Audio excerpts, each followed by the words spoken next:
We're in Revelation chapter 5.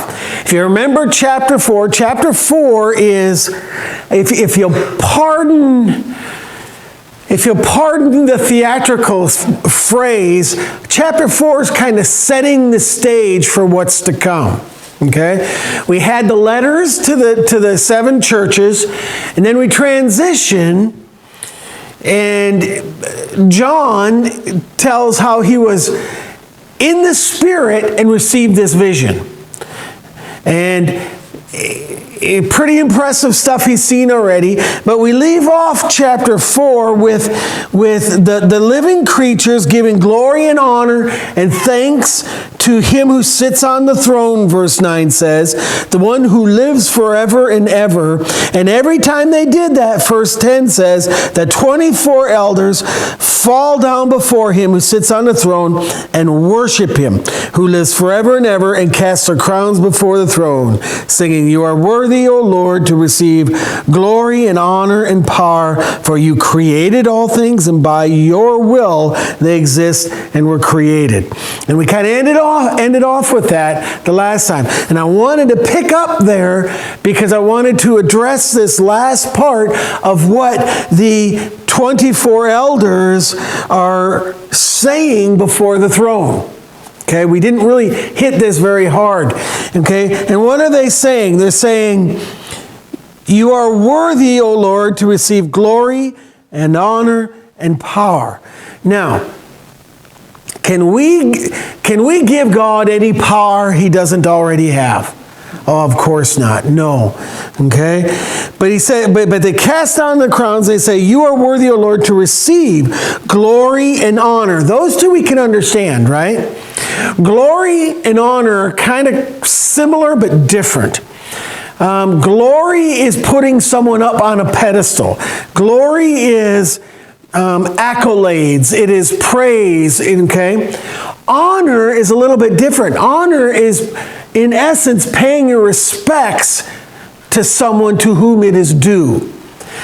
We don't use that in our modern culture very much, but in the olden days they did. You would honor someone, right?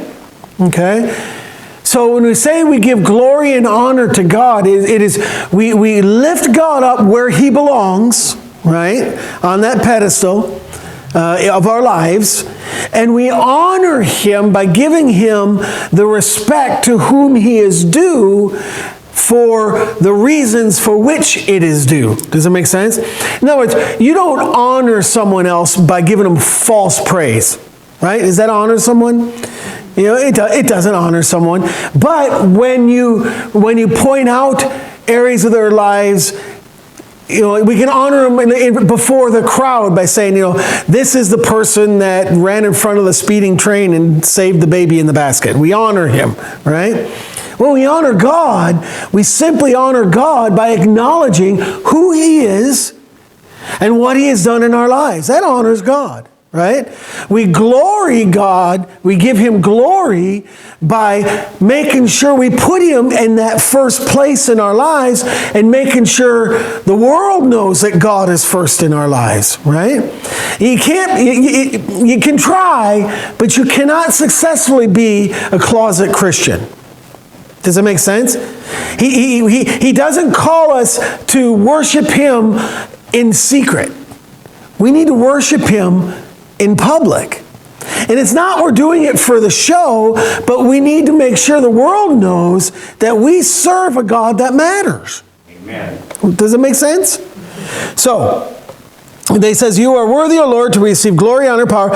Now, this last part, we're going to camp out just a little bit. "For you created all things, and by your will they exist and were created." All right, who created all things? In the beginning, God created the heavens and the earth. Do you know why I love Genesis 1:1 as a statement? God does nowhere in Genesis does God defend who he is or even that he is. It just starts off. In the beginning, God created the heavens and the earth. It assumes that God is, and we know it. Right? In other words, the Bible doesn't start with an apologetic defense of the existence of God. It presumes you already know God exists. Does it make sense? So, I like that because Scripture tells us that our hearts yearn for God, whether we know it or not. You know, someday this may be proven false, but to my knowledge, anthropologists, you know what an anthropologist is?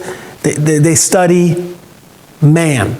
Okay? Anthropologists study. And those that go in the deepest, darkest jungles of the world to try to find newly undiscovered people groups, okay, would fall under the category of anthropologists. They have never discovered a people group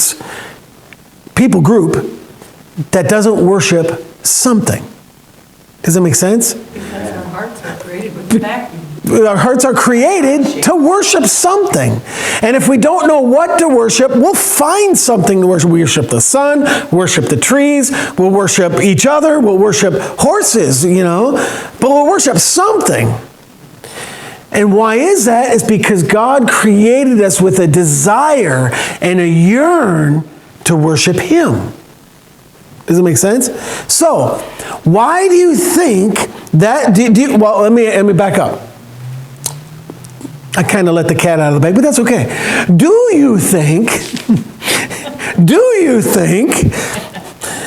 that that's when I was in the Marines and you go to a class and cheating is a big time no-no. They're very strict. But if a statement the instructor is about to make was going to be on the test, they'd stomp their foot and they'd make the statement, and everybody'd write it down. There's no exaggeration, but you know, anyways. So, do you think the statement, "You," meaning God, "created all things, by your will they exist and were created"? Do you think that statement or those statements are being challenged by our culture today? Yes. Oh, yes. Absolutely. Why? The most challenge, my personal opinion here, okay, I'm not out on a limb, but personal opinion here, Genesis chapters 1 through 11 are, in our modern culture, in all probability, the most attacked portions of the Bible right now. Why? I think Satan's trying to do his last big hoo-ha for everything is. Absolutely. And why is he trying to destroy Genesis chapters 1 through 11? Because that's the basis of... That's the basis of everything else, right? It's a basis. If you throw out Genesis chapters 1 through 11, you might as well throw everything else out. You know? Yeah, he's trying to throw out, when did the attack on Genesis 1 through 11 start? Start. Approximate. You don't have to give me a month, day, and year, but approximate. I thought it was the garden. Oh, don't go all spiritual on me. Well, the woman. It was a woman's fault. See, I like Adam. It was the woman you gave me, God. He blamed God. You gave her to me. No. Go back about 200 years ago, more or less, is about when it started. About. What happened? Darwin. Charles Darwin. Charles, yeah. You get brownie points, Miss Margaret. What? You get brownie points. Good for you. I heard that today. I'm not sure what Bible teacher was talking about that. That's why. Yeah. But Charles Darwin and his theory of evolution, okay? Why do you think that caused such consternation in the church? I'm making some stipulations here for interest of brevity. But why do you think that caused such consternation in the church? I think the public schools teaching of evolution. It happened before then. I think then the church tried to readjust everything, which was wrong. Because suddenly Suddenly, we had a theory that explained some things that we didn't understand. In other words, they found dinosaur bones before Darwin existed, right? But they didn't know how to explain those. That's how you got myths of dragons, etc. They didn't understand it. Well, suddenly we had Darwin's theory of evolution, which, by the way, didn't really explain anything. You know what I'm saying? But his theory of evolution, suddenly they could look at other things in the world and it kind of made sense. And since it made sense in the flesh, to fleshly eyes, therefore it must be right. It must be true. They could have just gone off with a flood. Now, don't ever forget, there was this the entire church didn't throw the baby out with the bathwater. There always has been a thread of apologetics that all along was sounding, hey, you guys are forgetting about the flood. You know, suddenly, that's kind of the modern thing now. Ken Ham is a big proponent of this, that we can explain so much with the flood. I'm going to tell you, that's nothing new. That's been around since the beginning, okay? It just got shouted down because we had to suddenly make the Bible match the science. Unfortunately, over the course of human history, how many times has the Bible changed? Zero. How many times has the science changed? Daily. I once, and I know I've spoken of this gentleman before, but he's such a wonderful illustration, and I planted seeds that someday, if they haven't already, germinate and grow fruit in his life of salvation. But his mom, I knew him in the Marines, and he shared an office with me, extremely intelligent young man. Both of his parents were professors at Berkeley, if that tells you his upbringing. Okay, both of his parents were professors at Berkeley, and he was a devout atheist. Okay, because he was a devout atheist, so much so he knew the Bible better than I did. Okay, but he wasn't angry about it. He was a real atheist. A real atheist doesn't get mad at you if you're a Christian. They could care less. Does that make sense? It doesn't matter to them. It would be like if I met somebody that was trying to tell me that his Buick is going to take him to the moons where he can have burgers with Abraham Lincoln. And I'd be like, okay, have fun. I mean, I'm not going to get mad at him. What do I care? You know? And a real atheist doesn't get mad at a Christian because it doesn't matter to them. And so he and I would have some very stimulating debates. That's back when I thought I could argue somebody into heaven. But the nice thing is he didn't get mad, I didn't get mad, and we would have some open conversation. And we were talking about the Big Bang Theory. Okay, and he was telling me, everything started with the Big Bang. I said, okay. I says, now I'm not, as smart as some people, but let me see if I got this right. So in essence, what they're saying now with the Big Bang is that in the beginning, there was nothing. And he's nodding. I says, and then all of a sudden, all that nothing became something and compressed into this tiny little dot, and all that nothing that became something exploded, and out of nothing that became something exploded, we got everything. And he goes, yeah, you got it. I says, okay. Does that not sound stupid? No, that's what I asked him. And he goes, well, yeah, but that's the way it happened. Okay. All right, so let's transition from that to the spark of life, because that's where you get evolutionists, because they will not debate the spark of life because they can't explain it. There's no way scientifically to explain everything with no life to suddenly we got life. You know what I mean? So I said, now the spark of life, explain to me that. I said, if I understand correctly, somewhere in this primordial ooze, where all this soup, where all this stuff was milling around, lightning struck a rock just right, that it created the building block of life from which all plant and animal life sprung. He goes, well, actually, the prevailing thought is it happened in multiple places around the earth at one time. I says, okay, and you thought the Big Bang sounded stupid? And I challenged him. I says, I want you to go, when you go to bed tonight, I want you to close your eyes. And I want you to imagine the largest junkyard in all the world. It's out there in the middle of nowhere, and it's millions of old cars all just scattered around. And I want you to picture that on a bright, clear day. It can be the desert, so you can see far. And I want you to picture that in a bright, clear day, and a big plane flies over and drops an atom bomb in the middle of that junkyard. And after that bomb explodes, a brand new Mercedes falls out of the sky, full of gas and running. And that makes about as much sense of what you just told me as a prevailing theory of the spark of life.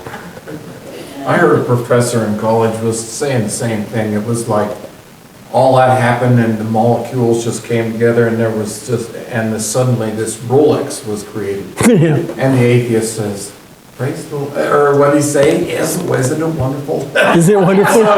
So what your friends say. Yeah. He would not debate me for weeks after that.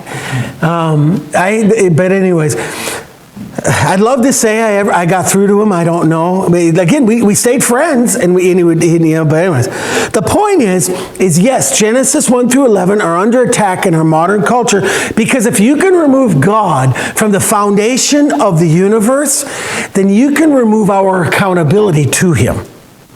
Does that make sense? They're not, your average atheist in the world today is really not an atheist. Your average person that claims to be an atheist, the ones that get angry, they're not angry at you, they're angry at the very God they claim don't exist. That's not an atheist. You know what I'm saying? They're angry at God, and they want to take it out on something, and they can't take it out on God, so they turn on the church. Why is the church under so much attack today? Well, obviously the enemy is at the root of it, but he's using people that are angry at God to do it. Is that fair enough? So that's why it's important that around the throne, what's happening throughout all eternity is this chant. You created it, God. You keep it going. It's through you that all that is. Because at its core, that's what our worship is merely acknowledging God for who He is and what He's done. Fair enough? Chapter 5, the Lamb takes the scroll. And I saw in the right hand of Him who sat on the throne a scroll written inside and on the back, sealed with 7 seals. Then I saw a strong angel proclaiming with a loud voice, "Who is worthy to open the scroll and to loose its seals?" And no one in heaven or on the earth or under the earth was able to open the scroll or to look at it.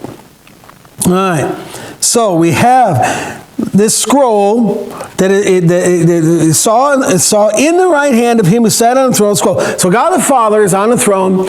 He's holding a scroll, and on the scroll is written front and back. Okay, that was unusual. That was unusual 2,000 years ago. Not unheard of, but unusual. Front and back. Okay, and what is that scroll?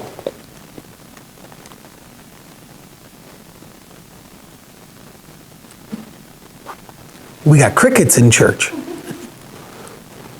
The scroll, no, we don't know for sure. There's some indicators from Ezekiel, if memory serves me correctly, and I want to say Isaiah, where he talks about a scroll that is written on front and back. Some of it is a rebuke to the nation of Israel, if I remember correctly from Isaiah. But in the end, it is a scroll that we'll find out later has 7 seals. Okay, and it can only be handled by one. And the seals need to be broken in order, and it's through those that God's plan is unfolded. Does that make sense? So I'm more interested in verse 2. Then I saw a strong angel. This must have been an impressive angel, because he's the only one I've come across that I can think of that's described as a strong angel. I mean, you got angels with 7 wings, multiple heads, multiple eyes. He has flaming swords, but this guy's a strong angel. You know, but doesn't identify who it is. But he was obviously, by position, maybe a warrior angel, you know, but a strong angel. Okay? Proclaiming in a loud voice, this is a rhetorical question. You need to understand, who is worthy? Who is worthy? I want you to picture the olden days when, not when we were kids, because farther back than that. But when royalty would go through a town, and they'd have criers going before them saying, you know, who is the king of the realm? Who is, you know, and the whole thing is to get everybody's attention, and they'd cry out, oh, King so-and-so, King so-and-so. Okay, so what he's doing is, it's a rhetorical question. Who is worthy to open the scroll and to loose its seals? And the point was not for someone to stand up and go, right here. You know, that wasn't the point. The point was almost a drama building, almost an anticipation, because we all know in heaven who it is. Right? Of course, poor John is sitting there, I don't know. You know, but everybody else in heaven, they're in on it. They know. Okay? And John says, and no one in heaven or on the earth or under the earth was able to open the scroll. So this is all unfolding. Just imagine what poor John had, or blessed John had to see, or got able to see, was able to see, got to see. I mashed them together.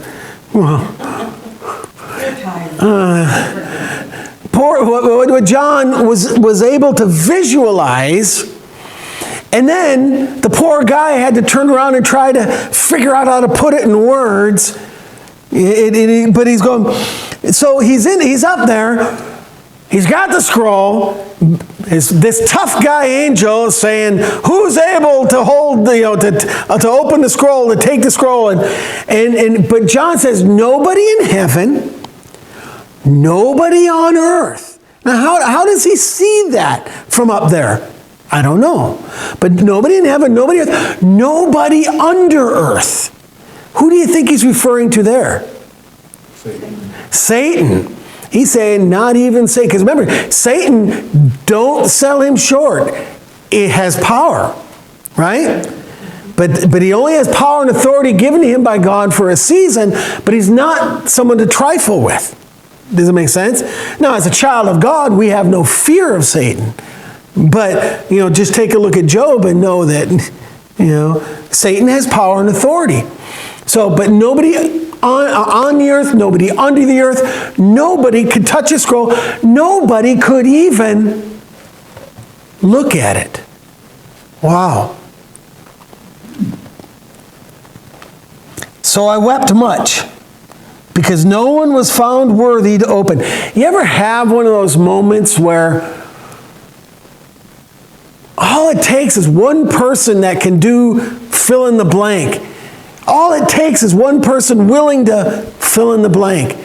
And you know, it just, nobody can, nobody will. And you got this yearn for, I wish I could, but I can't. And John is up there in heaven, and he doesn't know exactly what the scroll is yet, neither do we yet. But he can't do anything about it. And he's weeping. He's weeping. Because no one was found worthy to open and read the scroll or to look at it. But one of the elders said to me, don't weep. Don't weep. Behold. I love that word, behold. We don't use that in modern English much anymore, but I love that word. Every time that I can think of that pops in my head that behold is in Scripture, it may look bad, but pay attention to what's about to happen. Because behold, the Lion of the tribe of Judah. Who's that? Jesus. The Lion of the tribe of Judah, the Root of David. Now, that Root of David, think about that. He's called the branch of the root of Jesse, but what does it mean to be the root of David? Is that the whole line? That It's- lineage, that one? It's the whole, it is the whole lineage, the whole purpose. What exists first, the trunk or the root? The trunk. The trunk, well, no, the root. The root's underground. The root, yeah. The root's underground. All the life and the sustenance and the moisture and the nutrients come through the roots, right? It starts in the roots. So even though David, as a human being, existed before Jesus existed as a human being, this is telling us that Jesus, as a person, existed before David did. Does that make sense? Am I confusing anybody? Okay. The root of David has prevailed to open the scroll. Does anybody have a different word than prevailed here? That's conquered. Has conquered. See, I like that. Has conquered. To open the scroll and to loose its 7 seals. Okay, so we don't know exactly yet what this scroll is, but we can sense there's a building importance to it, or building. I'm trying to avoid the word drama, but you get my point. There is a crescendo building here. There we go. I'll use a musical term instead. There's a crescendo building here because you can almost feel the anticipation with what's building here. And I looked, John said in verse 6, and I looked and behold, there's my favorite word again, and behold, in the midst of the throne, I want you to picture God the Father and God the Son so intertwined in nature and function that up until this point he's described God the Father seated on the throne. And now all of a sudden we have God the Son in the midst of the throne. Does that make sense? And behold, in the midst of the throne and of the 4 living creatures, in the midst of the elders, stood a lamb. This picture to the Jew 2,000 years ago would have been plain as the nose on my face. And I'm a Bloomquist, and that's plain, and I know it. Amen? When I was in 6th grade, I got glasses, and I was so tickled because it helped hide my honker. Anyways.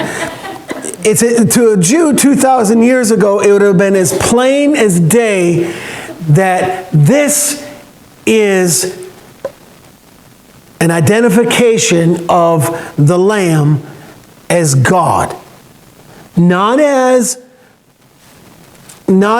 a manifestation of God that became man. No, this is God.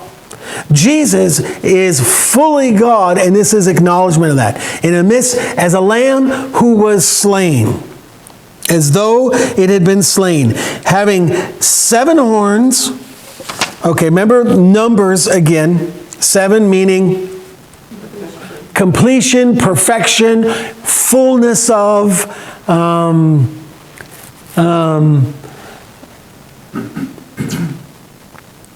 A football game is 4 quarters. A 3-quarter football game is not a complete game, right? So it'd be complete after your 4 quarters. A recipe isn't complete until you take it out of the oven and it cools and it's done. It doesn't matter how well you mix the batter. If you don't bake it, it's not complete. This 7 speaks of perfection, and perfection in so much of completion. It'd be like pitching a perfect game through 9 2/3 innings and then walking the next 5 batters in a row. It's not a perfect game, right? The point is, 7 means completion. So, what do horns represent? Think of what they were used for. Horns. Horns. What are horns? Because they're talking about the lamb, okay, having 7 horns. You blow your horn. A horn as in an animal? Mm-hmm. Yeah, well, for battling between them. Authority, power, right? And think about even in the human sense, what 2,000 years ago, what was a horn used for? Somebody said it. To go into The shofar. Yep, the shofar. So that it signifies when God called his people to the temple, they blew a horn. Okay? Remember, power and authority. All right? I want you to understand, the animals they dealt with on a daily basis. You're talking the rams and the bulls. They didn't have polled Herefords back then. They had horns. And they would fight. And when a bull loses its horn, what happens? They're probably not much longer going to be head bull in the herd, are they? Okay? So, lamb is what have been having 7 horns. So that 7 horns speaks of perfect, total, and complete power and authority. Right? And 7 eyes. We kind of danced around this previously. What do you think? 7 eyes. all-knowing. All knowing. The 3 of the aspects of God is he's omniscient. If I could say it, it'd probably go good. Omniscient, omnipotent, and omnipresent. What does that mean? Omniscient, all-knowing. Omnipresent, he's everywhere at once. And omnipotent, he's all-powerful. I always get 2 of the 3, and that third one always escapes me.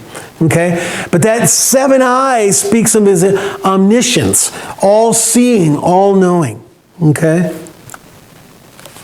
Which are the 7 spirits of God sent out into the earth. We talked about the 7 spirits again. Again, anybody that tells you they flat out know exactly what the 7 spirits of God are,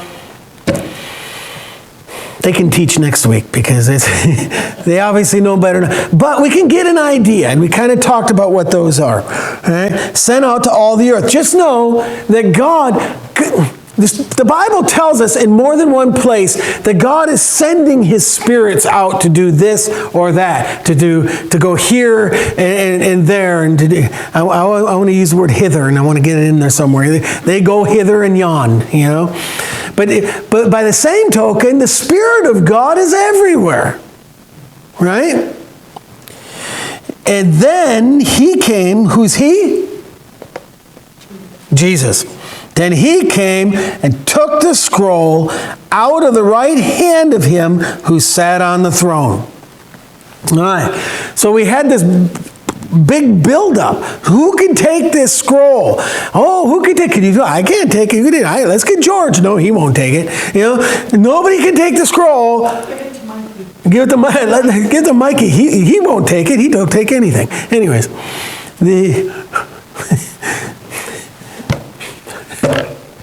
I don't know who keeps bringing that Lady Elwood.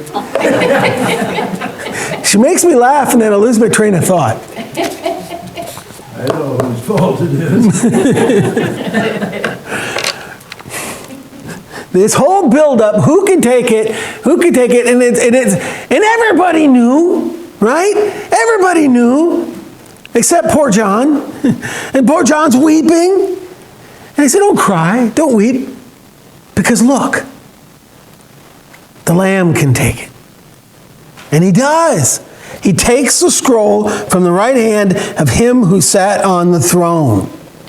Now, verse 8 says, if I get going too fast, let me know. If I need to back up and we talk about something more, let me know. If I'm going too slow and I'm beating that poor dead horse just let me know that too, and I'll move on, okay? Now, when he had taken the scroll, the 4 living creatures, I'm going to pause there because I kind of glossed over this. 4 living creatures. Never forget, angelic beings are living creatures. Sometimes I think even people of faith, even people of strong faith, don't really understand what angels are and what they aren't. Okay? They aren't dead people, right? They aren't little cute little babies with wings and a bow and arrow, you know? But they are living creatures. But they're also spiritual creatures, which means they can manifest themselves or they cannot, right? Yes. The King James says beasts, so I'm thinking in some other place, because this is a Schofield, and other places they're referred to as angels. Talk about the 4 living creatures? Yeah. Okay. So, but as the fact that they are angels, they are created beings, they are living creatures. Okay? They're alive. Does that make sense? I think sometimes we tend to think of the spiritual realm as kind of this wispy little thing, netherworld that takes place, but it's really of little consequence. When in reality, it is just as real and just as active as our perceived realm, if you will, or more so. In other words, spiritual warfare is going on around us daily, hourly, all the time. Do you agree? Do you not agree? Spiritual war is most decidedly always going on around us. But that isn't where I was going with this. I just want to remember, these angels, they are living creatures. Okay? Now, when he had taken the scroll, the 4 living creatures and the 24 elders fell down before the Lamb. Again, yet more confirmation, this is God. They fell down before the Lamb, each having a harp. I think it's a banjo. Because they just didn't know what a banjo was. John, he saw a stringed instrument, he called it a harp. I'm kidding.